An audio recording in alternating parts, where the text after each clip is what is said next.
Welcome to 734 Games, and this is Game Time, and we are playing Final Fantasy VII Remake again. I'm just going to tell you a little bit more about it. And my nephew, he's still getting cancer treatments, and his Gofundme is in the description. Any money you give to that will go to that. I mean, any money given to this channel on Bitchute will go to that Gofundme. Thank you. Now, let's get started with Final Fantasy VII Remake. Stay away from me! Hold it! Settle down now. Get off me, assholes! I didn't do shit! Shut up, punk. Or what, huh? Screw you! Now, let me just start this off by saying this is the game that we wish we could have played in the 90s.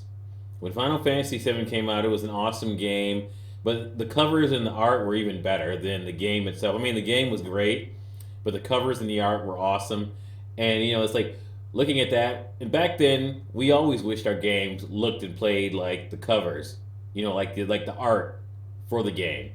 Of course, that was not possible back then, so the games didn't look like that. Still a good game. I mean, if you're into the original, you can still find the original on Steam. But this is the game we wish we had, and it's beautiful. It runs great. Everything about it is awesome. Not found any real problems with it. Even the difficulty is decent. Like I like that there's a little bit of difficulty here, and it's not just a game that you can run through very super easily. I mean, it's not like Dark Souls or anything, or Sekiro or something like that, but it's hard enough and it's enjoyable enough to where you'll enjoy it if you want a little bit of difficulty. So the game plays well. It runs great. It looks good for a PlayStation 4 game. The only thing is, like, okay, if you're somebody who's really, like, if you're used to playing on a gaming PC, or maybe you have a gaming PC and a PlayStation 4, you're going to notice areas in the game where the game will look better on PC. It's just going to happen. This game is not going to, you know, in every way hang with a PC title as far as graphics.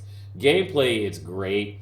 And when this game comes to PC, I'm definitely going to buy a copy. I did not buy this copy. I got this for free from Sony, obviously, on PSN, just like everybody else. And it's a really great deal. Sony's giving away free games, and they say they're going to give away new free games every month, which is kind of cool. I mean, I can see why they're doing it. They're getting a lot of competition from Microsoft with Games Pass, and Microsoft isn't playing the same game that they are. And the PlayStation 5 launch hurt Sony. I mean, yeah, market share does not mean profitability. And even though they have great products, they still are in a sort of a bad place, I think, as far as profitability. Just because of that launch and the shortage of chips and a lot of other things that are going on. But this is a really good game, and if you have a PlayStation 4 and you don't have this game, it's a must-own. Even if you've never played a JRPG before, this is definitely a good place to start. This and the Dragon Quest they had on PlayStation 4. They have that, but Dragon Quest is on everything else, though. That's the only difference. But, I mean, this is one of the reasons to own a PlayStation 4 right now. I mean, even though we know that this game eventually is going to come out on PC, the battles are awesome. Everything is super epic. It has the same sort of battle system that Final Fantasy 15, like I said in my other video, that Final Fantasy 15 had.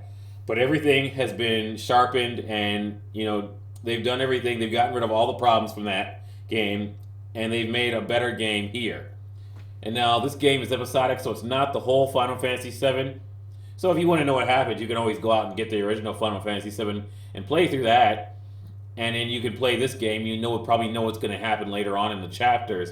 But if you just want to play this game, then here you go. I mean, right now, I'm pretty sure it's still free for a little while for this month. And there's just a lot here to like, and it's definitely worth picking up for that price. And it's definitely worth picking up again when it comes out on PC. I'm going to do that.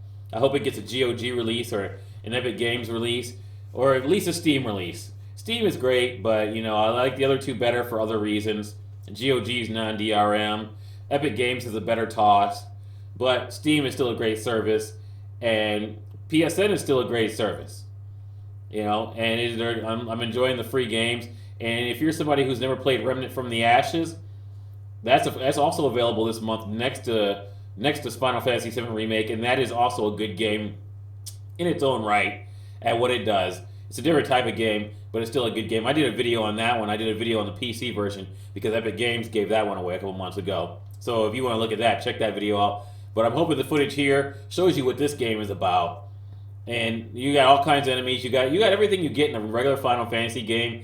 It's just done a lot better here because they have definitely improved the formula for the modern Final Fantasy here. And I think that this will be the benchmark for Final Fantasies here and on out. And I cannot wait for the next Final Fantasy game as well as the next chapter of Final Fantasy VII Remake. And that's all I have to say for this episode of Game Time, coming to you from 734 Games, where gaming is alive.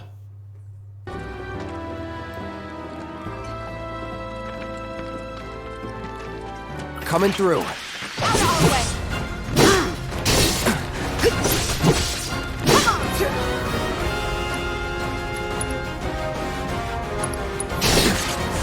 No escape. Now.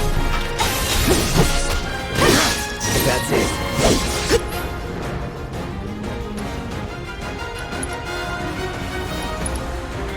There! Bundle up. Come on!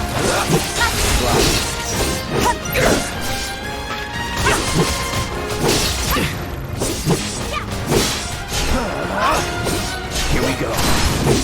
This one now. No holding back.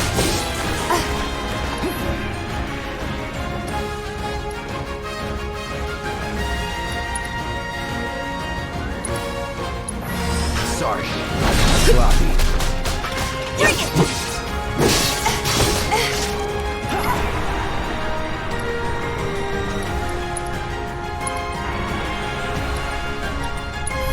Let's finish this. Gotcha. You're mine. Now you're in for it.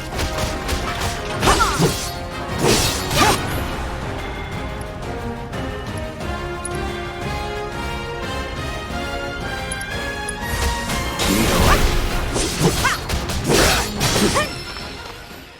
Not bad.